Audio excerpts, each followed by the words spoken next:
안녕하세요. 지금 이 사람 임수민입니다. 몇 년 전부터 출판계에서는 힐링 소설이 인기입니다. 현실에서 받지 못한 위로와 이루지 못한 꿈들을 소설을 통해서 대리만족을 하는 분들이 많은가 봅니다. 그 신호탄이 된 소설이 김호연 작가의 불편한 편의점이었는데요. 우리에게 익숙한 편의점을 배경으로 편의점을 오가는 단골 고객들의 얘기를 담았는데 주변에 누군가를 떠올리게 하는 등장인물 그리고 공감되는 사연으로 밀리언셀러에 오르면서 지금도 큰 사랑을 받고 있죠. 불편한 편의점 그 후 김호연 작가가 신작을 냈습니다.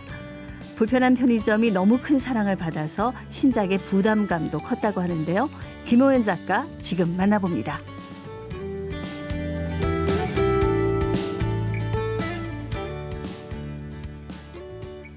김호연 작가님 나오셨습니다. 안녕하세요. 안녕하세요. 네.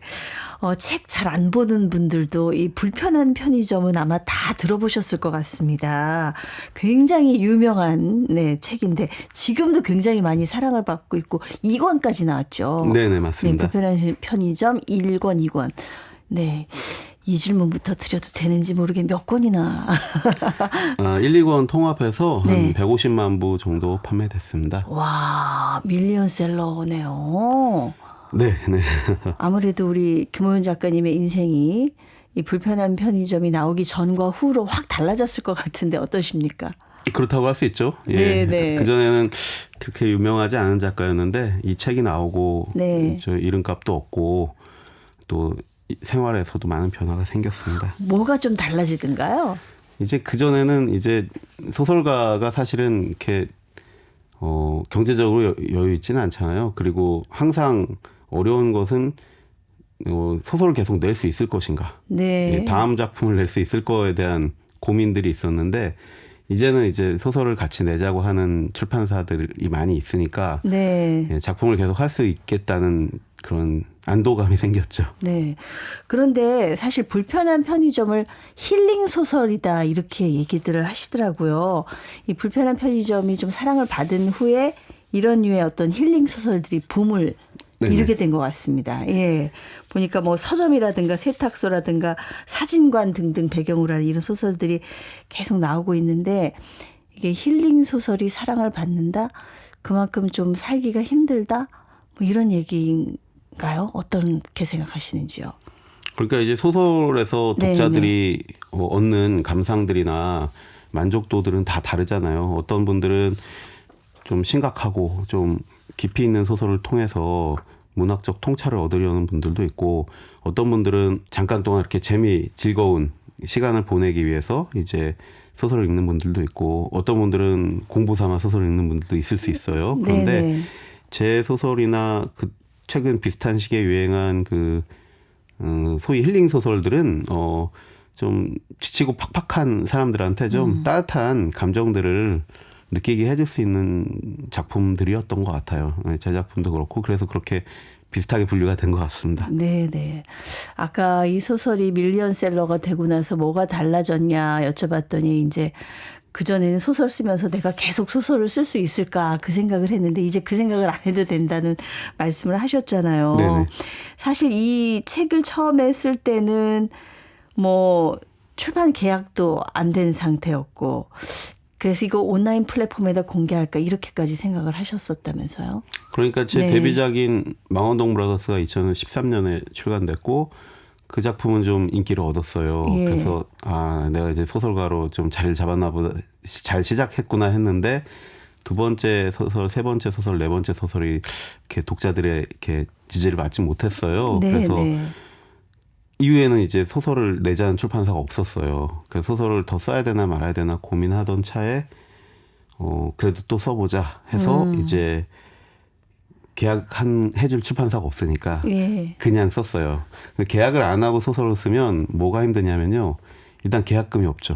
예. 그러니까 계약금을 받아야 그래도 소설 쓸 시간을 버는데 계약금이 없고 두 번째는 마감이 없어요.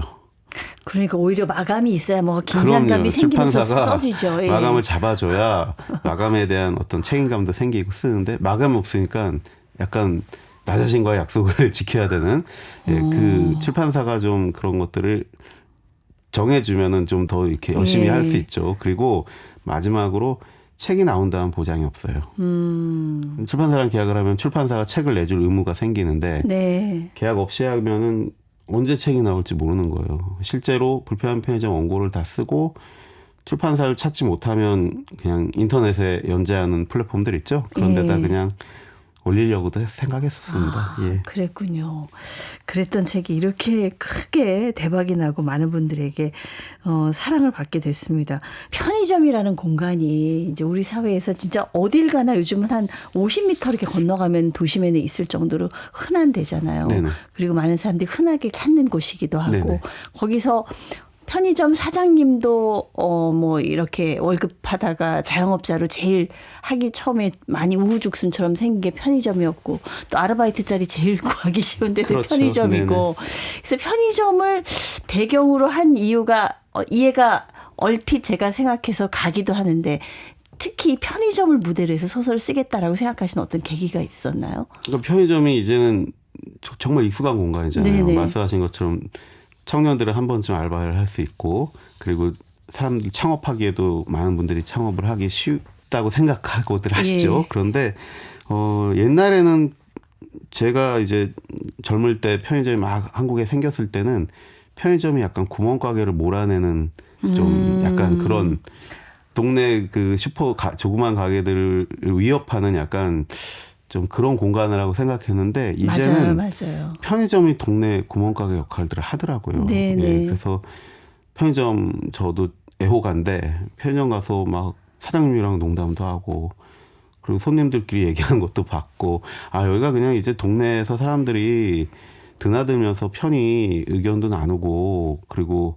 물건을 사면서 서로 이런 것들 교류가 없지 있을 수도 있다는 생각을 했어요. 네네. 우리 사회의 친숙한 공간이어서 제가 이런 좀 친근한 이야기를 쓰고 싶어서 편의점을 선택한 것 같습니다. 네네.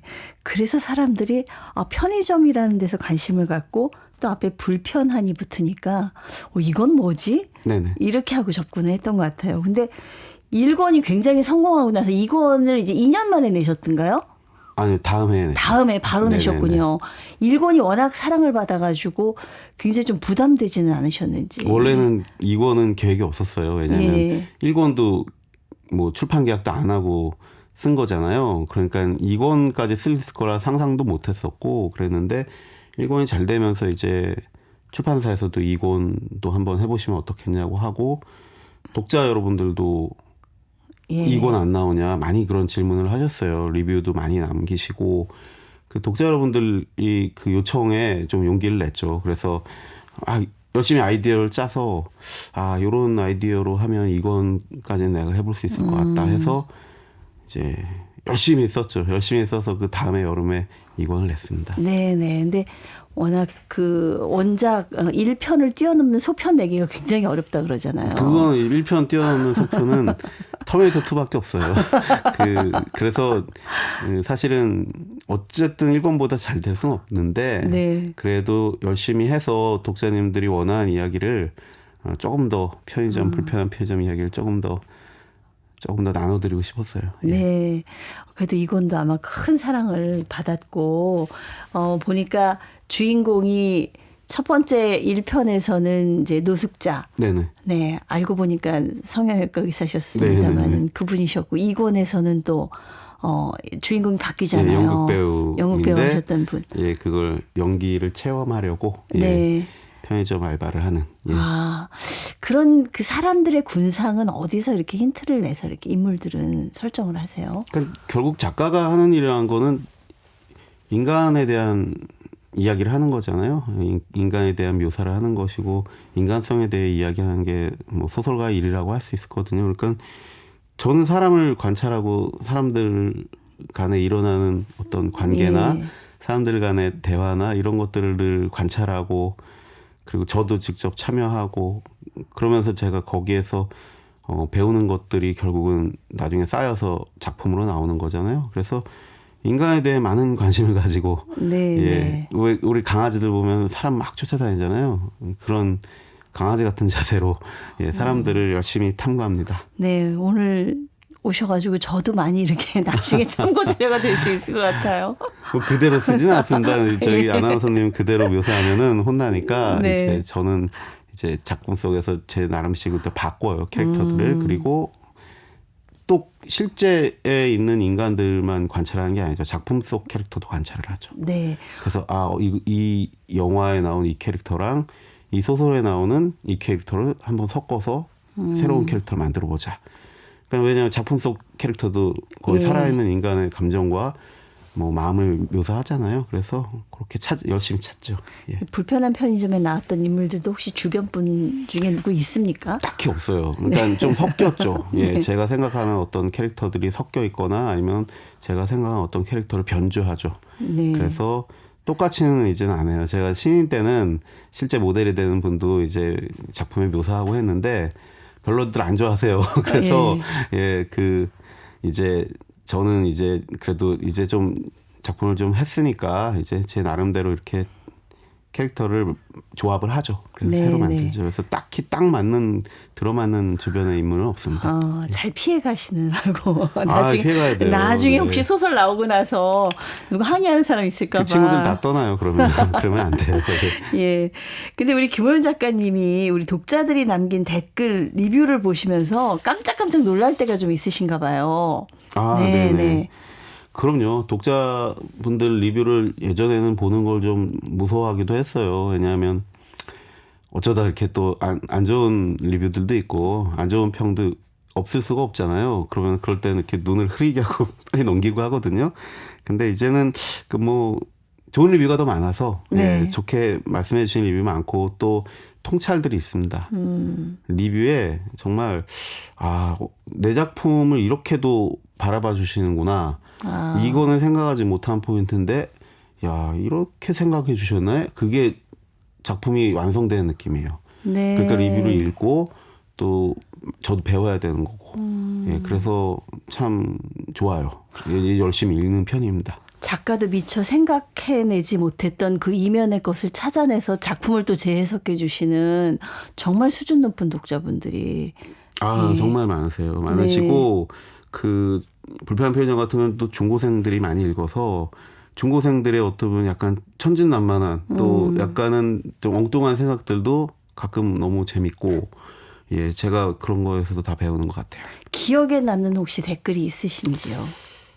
예전에 그 어떤 리뷰어가 이제 제 김호연 작가 소설은 예능 프로그램 같다는 얘기를 했어요. 그러니까 소설이 다 다큐 프로처럼 진지한 것만 있으면 안 되지 않냐. 네네. 다큐 같이 진지한 소설도 있어야 되고 뉴스 같이 굉장히 정보를 많이 주는 소설도 있겠지만 예능 프로 같이 재밌는 소설도 필요하지 않냐. 그래서 제 소설을 예능 프로그램에 비유하더라고요. 그래서 제가 예전에는 나도 소설을 좀 심각하고 진지하게 좀 집중해야 돼, 중심으로 좀 써야 되지 않나 고민도 했는데 그래 예능 프로 같은 소설을 쓰는 작가도 필요하지. 그리고 제가 그걸 할 수 있다면 그 독자가 그렇게 표현해 준 게 제가 용기를 또 낼 수 있는 계기가 됐죠. 그래서 그런지 아까 처음에 딱 스튜디오에 들어오시는데요. 네네. 굉장히 진지하신 분이 별로 웃지도 않으시고 김호윤 작가님이. 그런데 저 방송국 예능 작가 같다는 느낌을 제가 살짝 받았거든요. 뭐 예능 작가도 뭐 옛날에 이제 작가지망생 때 뭐 할 수도 있었겠죠. 예. 네네. 그런 느낌이 있어가지고 근데 이 얘기를 하시니까 제가 얼핏 내 눈이 틀리지 않았는데 그런 생각이 들었습니다. 촉이 좋으시네요. 예. 아무튼 이 불편한 편의점 1권, 2권이 뭐 엄청난 사랑을 받아서 진짜 다음 작품 쓰기가 굉장히 부담이 되셨을 텐데 이번에 신작이 나왔네요. 네. 예, 나의 돈키호테. 이번 소설은 어떻게 쓰셨어요? 이 나의 돈키호테는 2019년 그 가을에 제가 스페인의 마드리드에 있는 네.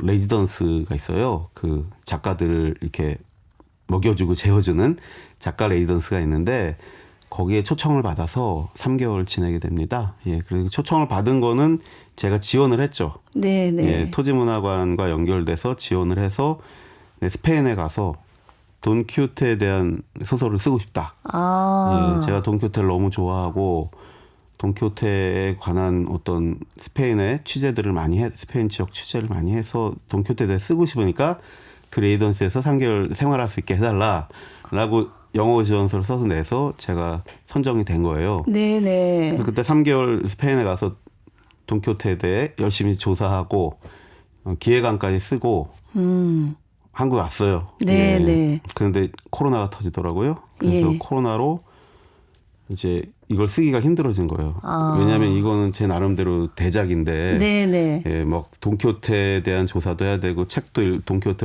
원본도 분석해야 되고, 그리고 막 이 또 비디오 가게 얘기도 해야 되고, 유튜브 얘기도 해야 되고 할 게 많은데 이게 할 힘이 없는 거예요. 이 코로나 터지고 뭐 생계도 당장 힘들어지고 출판사도 안 잡히고 그래서 제가 빨리 끝낼 수 있는 구상해놨던 다른 작품을 빨리 한 편을 써야겠다 하고 쓴 게 불편한 편의점이고.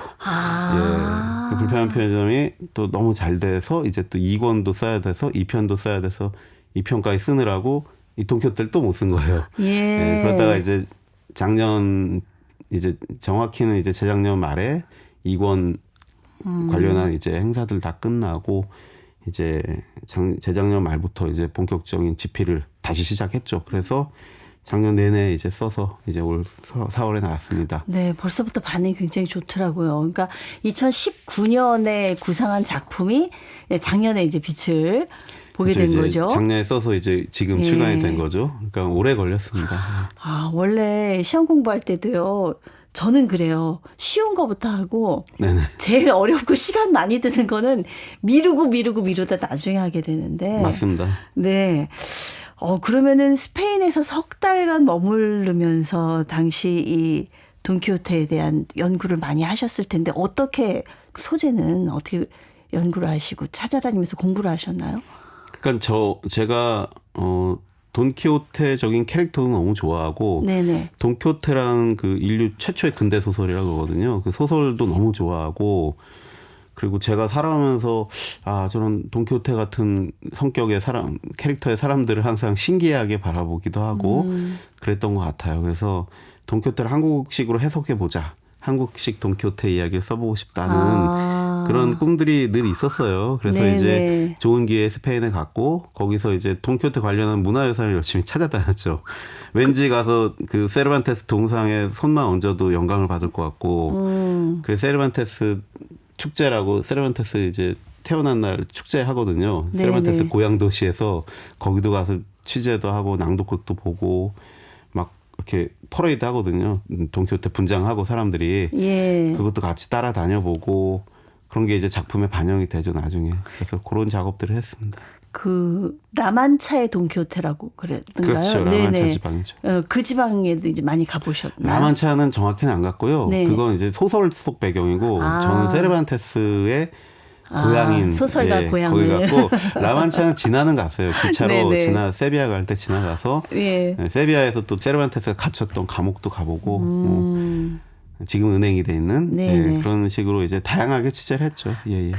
그 돈키호테를 연구하면서 만나보면서 어떤 게 가장 인상적이던가요? 그러니까 말하자면 뭐 작가 세르반테스의 그 세계일 수도 있겠지만 세르반테스랑 돈키호테랑 어떻게 보면 이제 뭐 혼연일체가 된 것 같아요. 예리하시네요. 맞아요. 네. 그러니까 세르반테스가 실제 50대가 돼가지고 이 돈키호테를 쓴 거거든요. 예.